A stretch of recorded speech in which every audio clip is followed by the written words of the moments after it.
Tubers. Tubers. Alright, tubers. Well, the bashing session I had, bashing trash session I had this weekend, I decided to go through all the settings in the ESC and check it out and see what's going on. The first setting you check is the forward, reverse, and brake setting. But it was set up for forward, reverse, and no brake, which is the third setting, which is wrong.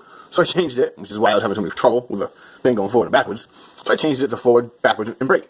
Okay, that's good, So I figured, the thing's kind of a wheelie beast. So I turned the punch down, and the punch is only set at 5, so I turned the punch down to 4. So now that's fixed, I guess. I turned the punch down to 4. One level less should make it a little more controllable. I put thinner diff oil in the diff. I did not record it because I figured I already made a video of the thinner diff before. But I put 800 weight oil in it.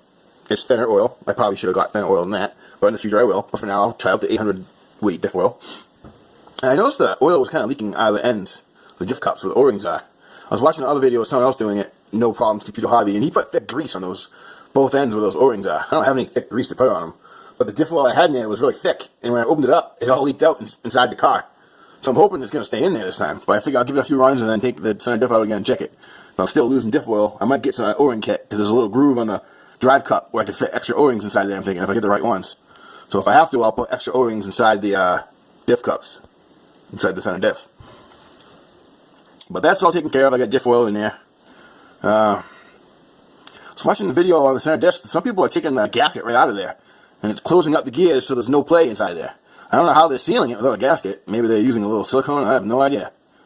But they're doing it and it's working. So maybe next time I'll seal it up with some boot glue or something and take the gasket out. So I went through all the settings. I made sure it heat protection was still on and all that.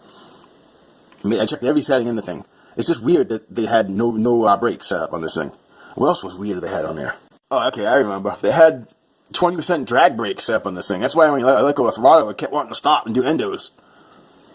I mean, so whoever used this thing, had this thing, they didn't know what they were doing programming the ESC. And me, I just went through the beeps. You count the beeps, and if you've ever programmed the ESC by the beeps, you know what I'm talking about. Once you know how to do it, it's actually pretty easy. I got that program box. It's supposed to work on this ESC, but it doesn't work. Freaking, I think I got a junky one. And the manufacturer and the company that I bought it from won't do nothing about it. I pretty much get ripped off on that thing. So we warning, if you buy electronic equipment, you may not get your money back if you buy it and it don't work.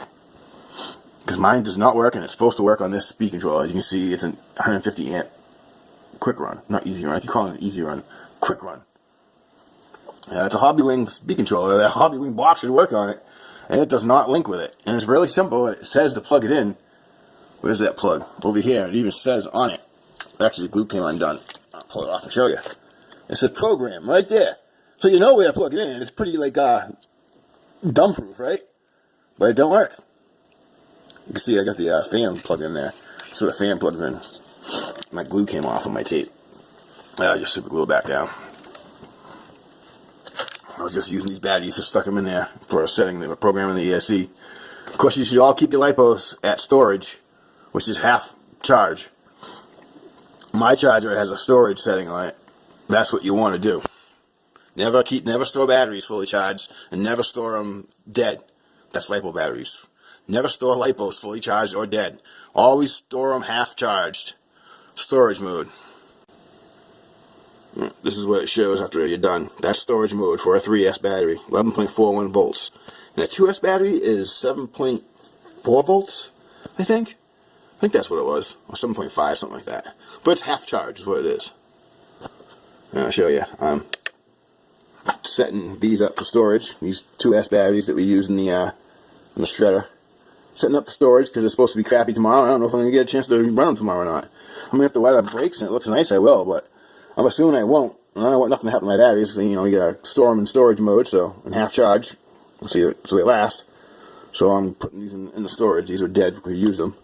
This charger can charge them up to storage, or you can discharge them to storage because it's a good charger. But no matter what charger you got, you just got to know how to store your LiPo batteries. And don't store them fully charged. By all means. They will not last you very long if you store them fully charged. And do not buy used batteries.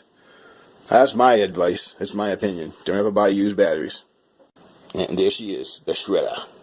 Yeah, buddy. My son snapped a pin off. The pin that goes through the wheel adapter that holds the wheel on. So the wheel fell right off. But it was an easy fix. I got plenty of those pins. Actually, I got 3 pins left. I need to order the right ones, though. The ones we put in there was for the Maximus, and they're a tiny bit shorter, but they still work. I snapped the pin. It was an easy fix. But that's the shredder. She's gorgeous. It's gorgeous. If any of you noticed, I did hollow out the scoops so air could get to it for cooling purposes. And you know I made those little, use those wires, soldered them to the body clips to make them easy to pull off and on. Yeah, buddy. My cat wants to say hi. Mary! Yep, she's Tuxedo Kitty. Old Tuxedo Kitty.